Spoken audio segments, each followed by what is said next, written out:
কোন এক ভাইয়া কমেন্টস করছেন, আমার লিঙ্গের আগা মোটা গোড়া চিকন এবং শক্ত হয় না। কারণ কি? এবং এর সমাধান কি? জানাবেন প্লিজ। ধন্যবাদ ভাইয়া সুন্দর একটা কমেন্টস করার জন্য। দেশের এবং প্রবাসের ভাই বোনদের প্রতি সালাম। আসসালামু আলাইকুম। আমি প্রভাষক ডাক্তার রিক্তা পারভীন, হোমিওপ্যাথি এবং আয়ুর্বেদিক চিকিৎসক। তো এই কমেন্টসটা কিন্তু অনেকেই করে থাকেন। অধিকাংশ পুরুষ। এখন শুধু পুরুষই এটা করেন না, মহিলারা বলে থাকেন যে, "আমার হাসব্যান্ডের লিঙ্গের আগামোটা গোড়া চিকন, সহবাসে গেলে অনেক কষ্ট হয়, ব্যথা লাগে।" অনেক স্বামীরাও এটাই বলে থাকেন যে, লজ্জা লাগে পার্টনার স্ত্রীর কাছে যাইতে। আবার সহবাসে গেলে দেখা যায় যে, আ আ আ স্ত্রী ব্যথা অনুভব করছে ইত্যাদি।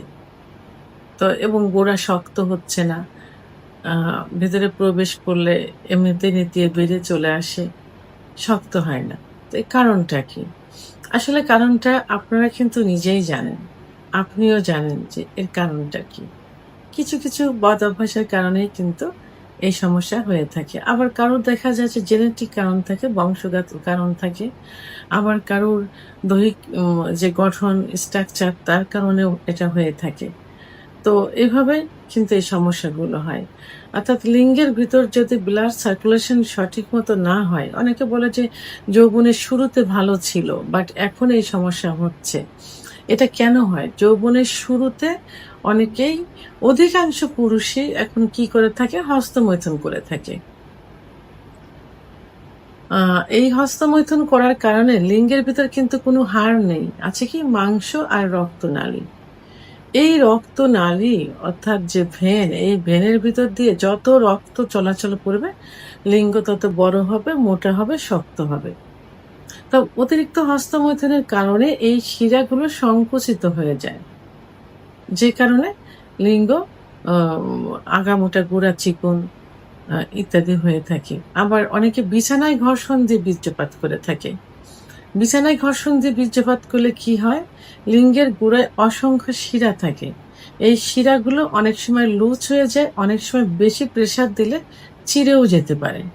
কারণ লিঙ্গের যে অগ্রভাগ থাকে এর এর মা এটা বালিশ, কোলবালিশের উপরে কিন্তু এটা পড়ে। কিন্তু এর ভরটা, এর প্রেশারটা পড়ে কিন্তু লিঙ্গের গোড়ায়। একটা গাছে যখন, একটা ঘরে যখন প্যালা দেওয়া হয়, যেখানে প্যালা দেওয়া হয় বাঁশ দিয়ে, সেই জায়গাটা কিন্তু কিছু হয় না। গোড়ার দিকে মাটি সরে যায়। অনেক সময় কিন্তু দেখবেন বাঁশটা চিড়ে গেছে, ফেড়ে গেছে। তাহলে প্রেশারটা কিন্তু টোটালি আপনার বাঁশের গোড়ায় পড়ছে, যেখানে আপনার বাঁশটা রাখা হয়েছে। ওই প্যালা দেওয়া জায়গায় কিন্তু কিছু হয়নি। অনুরূপভাবে লিঙ্গের মাথাটা পড়বে বালিশ, কোলবালিশের উপরে এবং ভরটা পড়বে কিন্তু গোড়ায়। সেহেতু এই গোড়া আস্তে, আস্তে চিকন হতে থাকে, মাথার দিকে মোটা হতে থাকে এবং যখন এটা ধীরে, ধীরে কিন্তু প্রকাশ পায়। যখন সহবাসে যাওয়া হয়, তখন সামনের দিকে মনে হয় যে বল পাচ্ছে, গোড়ার দিকে মনে হয় যে নিস্তেজ হয়ে যাচ্ছে। কারণ শিরাগুলো লুজ হয়ে যাওয়ার কারণে। আবার অনেকে সমকামিতা করে থাকে। আল্লাহ তাআলা নির্দিষ্ট একটা জায়গা দিয়েছেন সহবাসের জন্য। মহিলাদের যোনিপথ, পুরুষের পুরুষাঙ্গ। এর স্ট্রাকচারটা কিন্তু সেইভাবেই থাকে। যখন সমকামিতা করা হয়, তখন কিন্তু যে মা আ পেটের যে সমস্ত মল, বর্জ্য যে পাইপ দিয়ে বের হয়, সেই রেকটাম দিয়ে অর্থাৎ মলদ্বার দিয়ে করা হয়। এটার স্ট্রাকচার কিন্তু একরকম না। যে কারণে এটা লিঙ্গের উপরে প্রভাব পড়ে। আবার অতিরিক্ত স্বপ্নদোষ, অতিরিক্ত যৌন মিলন সবকিছুই অতিরিক্ত হয়ে গেলে কিন্তু লিঙ্গের স্ট্রাকচার চেঞ্জ হয়ে যায়। তো এই যে কারণগুলো, এই কারণগুলোর কারণে কিন্তু লিঙ্গের আগামোটা, গোড়া চিকন, লিঙ্গ শক্ত হয় না, গোড়া থেতলিয়ে যায়, ছোট হয়ে যায় ইত্যাদি। স্নায়বিক দুর্বলতার কারণে হয়ে থাকে। পুরুষের যে হরমোন টেস্টোস্টেরন হরমোন কমে গেলে অর্থাৎ ভারসাম্যহীনতা হয়ে গেলে এই সমস্যাটা হয়ে থাকে। তো আ এখন মানসিক চাপ, মানসিক যে একটা চাপ থাকে অনেক সময়, ব্যবসা-বাণিজ্য, চাকরি, আ আ পরিবারের বিভিন্ন একটা প্রেশার থাকে। আ একটা চাপের ভিতরে থাকে। যে চাপের থাকার কারণে কিন্তু আ সেক্সের কোনো ইচ্ছা হয় না। অর্থাৎ যৌন অক্ষমতা চলে আসে। সেক্স আস্তে, আস্তে কমতে থাকে। এটাও কিন্তু মানসিক চাপ, দুশ্চিন্তা এটাও কিন্তু যৌন অক্ষমতার একটা অংশ। যদি ইচ্ছা না হয়, ইচ্ছা যদি প্রবল না হয়, তাহলে ব্লাড সার্কুলেশনটা কিভাবে হয়? যখন ইচ্ছা হয় তখন টোটাল বডিতে ব্লাড সার্কুলেশন হয়। বিশেষ করে হার্টের থেকে লিঙ্গের ভিতর, তখন লিঙ্গ দাঁড়িয়ে যায়। সেই ইচ্ছাটা যদি প্রবল না হয়, যেমন একটা নদীতে যখন বেড়িবাঁধ দেওয়া হয় যাতে পানি না যাইতে পারে। তো যখন এই বাঁধে এই পানিতে স্রোত থাকবে না, তখন কিন্তু বাঁধটা ভাঙবে না। উপসে হয়তো চলে যাবে একটু, বাঁধ ভাঙবে না। কিন্তু স্রোতের বেগ যখন বেশি হবে তখন কিন্তু বাঁধটা ভেঙে যাবে। তাহলে আপনার ইচ্ছা শক্তি যদি বেশি হয়, লিবিডো যদি বেশি হয়ে থাকে, তাহলে কিন্তু আপনার ব্লাড সার্কুলেশনটা কিন্তু হবে। সেহেতু ইচ্ছা শক্তি বাড়াতে হবে। তো মানসিক দুশ্চিন্তা, প্রেশার থাকলে, স্ত্রীর সঙ্গে সম্পর্ক ভালো না থাকলে, স্ত্রীকে পছন্দ না হলে, পরকীয়া করলে, তাহলে কিন্তু এইটা থাকবে না। তাহলে লিঙ্গ উত্থানও হবে না। আবার ধূমপান, মদ্যপান ইত্যাদি করার কারণে কিন্তু লিঙ্গের ব্লাড সার্কুলেশন কিন্তু ব্লাড সেলগুলো কিন্তু নষ্ট হয়ে যায়। তখন ব্লাড সার্কুলেশনটা হবে না।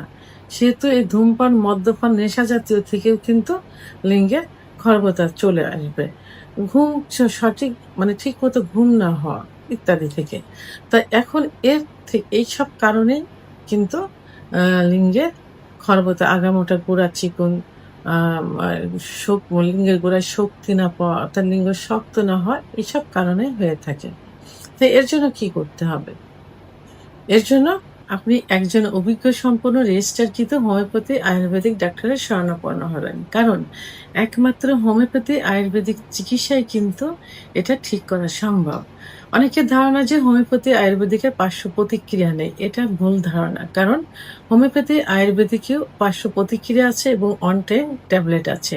তবে এর চিকিৎসা আছে যে অন্য পদ্ধতিতে যেটাতে খুবই কম। তো একজন ডাক্তারের উপর নির্ভর করবে ডাক্তার আপনাকে কি চিকিৎসা দিবেন। আপনাকে অন টাইম দিয়ে উনার নামটা মানে ১ম এই অর্জন করতে চান না আপনাকে ভালো করতে চান। তো সেহেতু ডাক্তারের উপরে এটা নির্ভর করবে। তো আপনি এই জাতীয় ডাক্তারের শরণাপন্ন হন। আর ডাক্তার আপনাকে কিছু পরীক্ষা-নিরীক্ষা দিবেন। পরীক্ষার মাধ্যমে কনফার্ম হবেন যে আপনার সমস্যাটা কি, কেন হচ্ছে না।